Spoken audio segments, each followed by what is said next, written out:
Hey guys, so welcome back to Self Stack, and today I will be showing you how to export Brave browser data.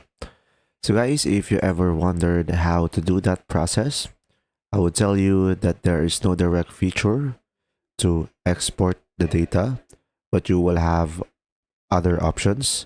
So first, go to the three lines on the top right corner of the screen, and then you will have an option over here, which is the gear icon, the settings.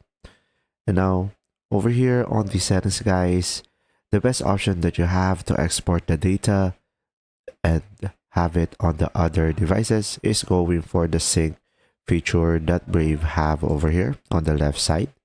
Select manage your sync devices.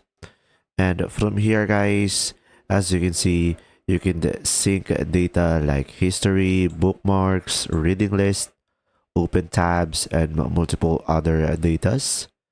And now from here, you can filter it out based on the data that you want. And from here, as you can see, I have one device, which is the device that I'm currently using.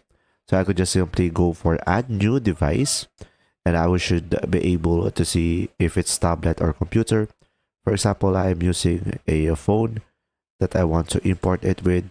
And from here, you can just simply go ahead and scan the QR code, and automatically your Brave browser will sync into your phone, and just simply go to the Brave sync in the settings in order for you to scan it, or if you are using a view scan code. If you found this video helpful, please like and subscribe. And if you have any questions, just simply go ahead and comment down below, and we will do our best to answer them all. And see you in the next video.